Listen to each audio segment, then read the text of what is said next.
नमस्कार। आज हम लोग बात करने वाले हैं नलिन विलोचन शर्मा की एक बहुत ही मजेदार और हाँ, एक क्लासिक कहानी विष के दांत के बारे में। ये ना एक ऐसी कहानी है जो हमें अपने आसपास के समाज के बारे में सोचने पर मजबूर कर देती है। तो चलिए ना, एक सवाल से शुरुआत करते हैं। एक ऐसा सवाल जो इस कहानी के एकदम सेंटर में है। कभी सोचा है कि एक टूटा हुआ दांत, हाँ बस एक टूटा हुआ दांत, उसमें समाज के कौन सी सच्चाई छिपी हो सकती है? मतलब क्या इतनी छोटी सी चीज कोई इतनी बड़ी बात बता सकती है? चलिए पता लगाते हैं। अच्छा, तो इस कहानी को अच्छे से समझने के लिए हम इसे कुछ हिस्सों में देखेंगे। सबसे पहले कहानी का एक छोटा सा इंट्रोडक्शन लेंगे, फिर सेन साहब और गिरधर इन दो परिवारों की बात करेंगे। उसके बाद देखेंगे खोखा और मदन के बीच का असल संघर्ष। और हाँ, ये जो टाइटल है विष के दांत, इसका असली मतलब क्या है वो भी समझेंगे। और आखिर में कहानी से हमें क्या जरूरी बातें सीखने को मिलती हैं उस पर भी नजर डालेंगे। तो चलिए अब सीधे कहानी में गोता लगाते हैं। सबसे पहले बात करते हैं अमीर सेन साहब की दुनिया की। देखते हैं कि वहां का माहौल कैसा है, आखिर क्या चल रहा है उनके घर में। तो कहानी की शुरुआत ही होती है अमीरी और शान के एक चमकते हुए सिंबल से। ये है सेन साहब की 7,500 रुपए की ब्रांड न्यू काली कार।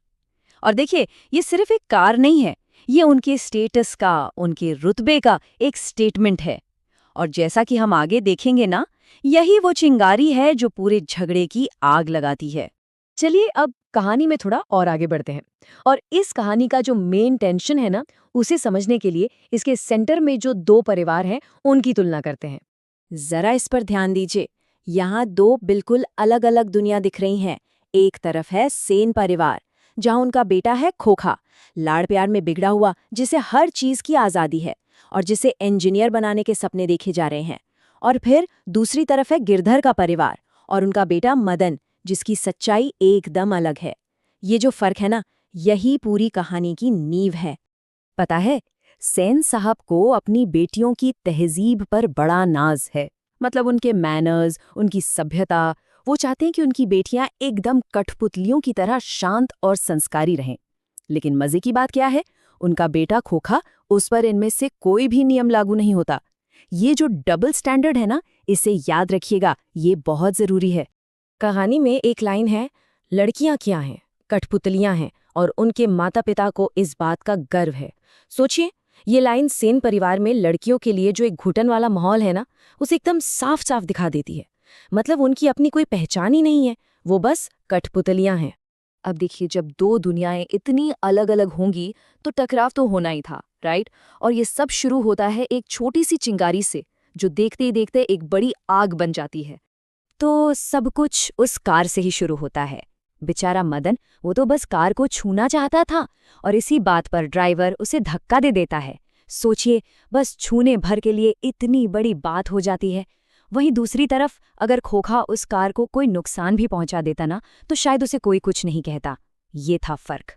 और फिर आता है कहानी का टर्निंग पॉइंट। खोखा अपने घमंड में चूर मदन और उसके दोस्तों से कहता है, अबे अपनी बकोट में जा खेल। मतलब वो सिर्फ उनका खेल नहीं रोकना चाहता, वो उन्हें उनकी जगह दिखाना चाहता है, अपनी ताकत का दिखावा करना चाहता है। लेकिन इस बार कुछ अलग होता है। मदन अब तक बहुत कुछ सह चुका था। इस बार वो पीछे नहीं हटता, बल्कि वो डटकर खड़ा हो जाता है। वो उस बदमाशी का, उस घमंड का सामना करता है और लड़ता है अपने आत्मसम्मान के लिए। और इसका नतीजा, कहानी का क्लाइमैक्स, मदन खोखा के आगे के दो दांत तोड़ देता है। तो अब सवाल ये उठता है कि ये जो टाइटल है विष के दांत, इसका असली मतलब क्या है? क्योंकि ये सिर्फ एक लड़ाई और टूटे हुए दांतों से कहीं ज्यादा गहरी बात है। चलिए इस मेटाफर को, इस रूपक को समझते हैं। देखिए, पहली चीज है खोखा के टूटे हुए दांत। ये तो वो है जो असल में हुआ। लेकिन ये दांत टूटने का मतलब सिर्फ इतना नहीं है। इसका मतलब है अहंकार का टूटना। पहली बार खोखा का घमंड टूटा। तो फिर असली विष के दांत क्या हैं? असली जहर है वो अमीर गरीब का भेदभाव, वो घमंड और वो गलत परवरिश जिसने खोखा के अंदर ये जहर भरा खा। और फिर आता है कहानी का सबसे पावरफुल मोमेंट। मदन डरते डरते घर जाता है, सोचता है आज तो बहुत मार पड़ेगी। लेकिन उसके पिता गिरधर पता है क्या कहते हैं? वो कहते हैं, शाबाश बेटा, तूने तो बेटे खोखा के 2-2 दांत तोड़ डाले। वो उसे सजा नहीं देते, बल्कि उसकी हिम्मत की तारीफ करते हैं और उसे गर्व से गले लगा लेते हैं। तो भाई, इस पूरी कहानी से हमें सीखने को क्या मिला? चलिए, इसके जो मेन पॉइंट्स हैं उन पर बात करते हैं। ये आपके अभ्यास के सवालों के जवाब देने में भी बहुत मदद करेंगे। तो जो मुख्य बातें याद रखनी हैं वो ये हैं। सबसे पहले, अमीर और गरीब के बीच का भेदभाव। फिर बच्चों की परवरिश में जो अंतर होता है वो।